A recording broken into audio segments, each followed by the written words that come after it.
വിദേശകാര്യ വിദഗ്ധനായ അനിൽകുമാർ ചേരുന്നു. ശ്രീ അനിൽകുമാർ, സൈനിക നടപടി ശക്തമാക്കി തിരിച്ചടിക്കൊരുങ്ങുകയാണ് ഭാരതം. അതോടൊപ്പം തന്നെ ഭീകരർക്കായുള്ള തിരച്ചിൽ അങ്ങേയറ്റം ഊർജിതമായി തന്നെ മുന്നോട്ട് പോകുന്നു. കുൽഗാം കാടുകൾ വനമേഖല കേന്ദ്രീകരിച്ചുള്ള അന്വേഷണം ഊർജിതമാക്കിയിട്ടുണ്ട്.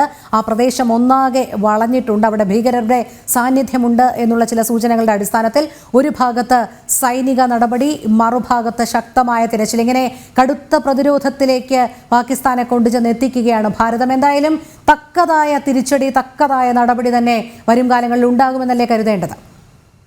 തീർച്ചയായിട്ടും ഈ പറഞ്ഞത് ശരിയാണ്. കാരണം കഴിഞ്ഞ ഏതാനും നാളുകളായി, പ്രത്യേകിച്ച് നരേന്ദ്രമോദി അധികാരത്തിൽ വന്നതിന് ശേഷം ഇന്ത്യയുടെ വിദേശ നയത്തിൽ തന്നെ കാര്യമായ വ്യത്യാസം വന്നിട്ടുണ്ട്. പണ്ട് നമ്മളൊരു കാര്യങ്ങളൊക്കെ നടന്നതിന് ശേഷം പ്രതികരിക്കുന്ന ഒരു രീതിയാണെങ്കിൽ ഇപ്പോഴങ്ങനെയല്ല. ചുട്ട മറുപടി കൊടുക്കുന്ന തരത്തിലേക്കാണ് നമ്മുടെ വിദേശ നയം മാറിയിട്ടുള്ളത്. നമ്മുടെ ആഭ്യന്തര വകുപ്പ് മന്ത്രി നേരത്തെ തന്നെ പ്രസ്താവിച്ചിട്ടുള്ളതാണ്, ഈ ലോകത്ത് പൗരന്മാർക്ക് ഏതെങ്കിലും തരത്തിലുള്ള അപകടം സംഭവിച്ചാൽ പെട്ടെന്ന് പ്രതികരിക്കുന്ന രണ്ട് രാജ്യങ്ങളാണുള്ളത്. അതൊന്ന് ഇസ്രായേലും മറ്റൊന്ന് അമേരിക്കയായിരുന്നു. അവരുടെ ഒരു ശ്രേണിയിലേക്ക് ഇന്ത്യ ഉയരുന്ന ഒരു കാഴ്ചയാണ്. ഉണ്ടാകുന്ന പ്രശ്നങ്ങൾക്ക് ഉടൻ തന്നെ തിരിച്ചടി കൊടുക്കുക എന്നുള്ളതാണ് തീരുമാനം. അതിന്റെ അടിസ്ഥാനത്തിൽ ഇപ്പോൾ നമുക്ക് നേരെ ഉണ്ടായ അതിരൂക്ഷമായ അല്ലെങ്കിൽ ഏറ്റവും ഹീനമായ ഈ ആക്രമണത്തിനെതിരെ ഇന്ത്യ ശക്തമായ നടപടികളിലേക്ക് നീങ്ങുകയാണ്. ആദ്യ സമ്മേളനത്തിൽ തന്നെ, അഥവാ ആദ്യ മീറ്റിംഗിൽ തന്നെ, ഉന്നത ഉദ്യോഗസ്ഥരുടെ ആദ്യ മീറ്റിംഗിൽ തന്നെ പ്രധാനമന്ത്രി ഈ സംബന്ധിച്ച് നയം വ്യക്തമാക്കിയിരുന്നു. അതിനുശേഷം കഴിഞ്ഞ 2 പ്രാവശ്യമായി ഡൽഹിയിൽ ചേർന്ന ഉന്നതതല യോഗത്തിൽ തീരുമാനമെടുത്തിരിക്കുന്നത് തീർച്ചയായിട്ടും ശക്തമായ സൈനിക മറുപടി ഉണ്ടാകും എന്ന് തന്നെയാണ്. അതിന്റെ അർത്ഥം ഇന്ത്യ തിരിച്ചടി നൽകും എന്ന് തന്നെയാണ്. എന്നാൽ ഞാൻ മനസ്സിലാക്കുന്നത്, ഇന്ത്യയുടെ വിദേശ കാര്യ വകുപ്പിൽ നിന്നുള്ള നേതൃത്വത്തിൽ, വിദേശകാര്യ വകുപ്പിന്റെ നേതൃത്വത്തിൽ നടത്തിയ മീറ്റിംഗിൽ ഏതാനും രാഷ്ട്ര നേതാക്കന്മാരെയും അതുപോലെ തന്നെ രാഷ്ട്ര തലവന്മാരെ, അവരുടെ പ്രതിനിധികളെയും ഒക്കെ ഫോണിൽ വിളിക്കുകയും അതുപോലെ തന്നെ പല രാജ്യങ്ങളുടെ അംബാസഡർമാരെ വിളിച്ചു വരുത്തി കാര്യങ്ങൾ വിശദീകരിക്കുകയും ചെയ്തു. അപ്പൊ ഇന്ത്യയെ സംബന്ധിച്ചിടത്തോളം വളരെ പക്വമായിട്ട് തീരുമാനങ്ങൾ ഇപ്പോൾ ഇന്ത്യ.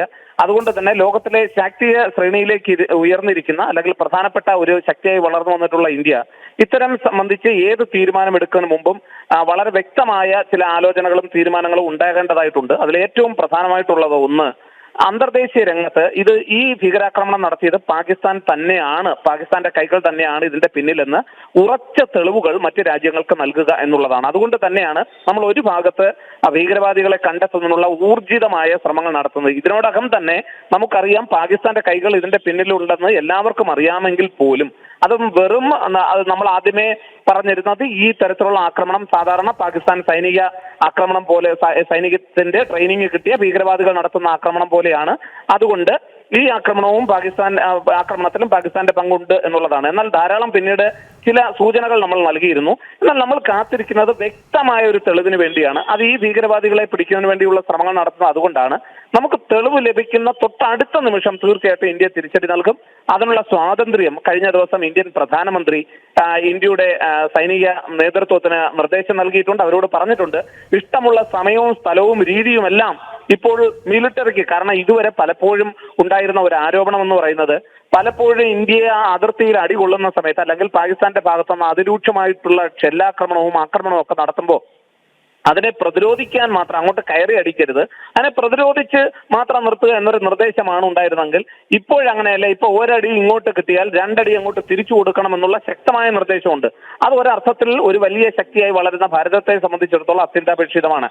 അതുകൊണ്ട് തന്നെ ഈ ശക്തമായിട്ടുള്ള തിരിച്ചടികൾ ഉണ്ടാകും. അതുകൊണ്ട് തന്നെയാണ് പല രാജ്യങ്ങളും ഇപ്പോൾ അല്പം ആശങ്കയിലുള്ളത്. പാകിസ്ഥാന് സഹായമായിട്ട് ചൈന എത്തുന്നു എന്നുള്ള വാർത്ത നമുക്കറിയാം. പലതരത്തിലുള്ള അഭിപ്രായങ്ങൾ, പ്രകടനങ്ങൾ അവർ നടത്തുന്നുണ്ട്. അതുപോലെ തന്നെ പല രാജ്യങ്ങളും, ലോകത്തിലെ ഭൂരിപക്ഷം രാജ്യങ്ങളും ഇപ്പോൾ നിലപാട് വ്യക്തമാക്കിയിട്ടുള്ളതിൽ 99% രാജ്യങ്ങളും ഇന്ത്യക്ക് പിന്തുണ നൽകുന്നു എന്നുള്ളത് വലിയ ആശ ഉണ്ടാക്കുന്ന, അല്ലെങ്കിൽ നമുക്ക് വളരെ സന്തോഷം പകരുന്ന ഒരു കാര്യമാണ്.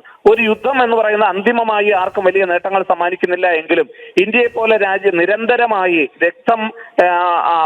രക്തത്തിന്റെ അല്ലെങ്കിൽ വളരെ രക്തദാഹികളായിട്ടുള്ള ഈ ഭീകരവാദികളുടെ ഈ ആക്രമണത്തെ നമ്മുടെ രക്തം കൊടുത്തും ചെറുക്കേണ്ടുന്ന ഒരവസ്ഥയിലേക്കാണ് കാര്യങ്ങൾ പോയത്. അതുകൊണ്ട് തന്നെ ഒരു വിട്ടുവീഴ്ചയും ഇല്ലാതെ ഇതിന് സൈനിക തലത്തിൽ നടപടി ഉണ്ടാകും എന്നുള്ള കാര്യത്തിൽ ഇപ്പോൾ ആർക്കും സംശയമില്ല. ഈ ഉന്നതതല യോഗത്തിലും അതുപോലെ തന്നെ വിദേശ രാജ്യങ്ങളുടെ പ്രതിനിധികളുടെ യോഗത്തിലും ഇന്ത്യ ഇത് വളരെ വ്യക്തമാക്കിയിട്ടുണ്ട്.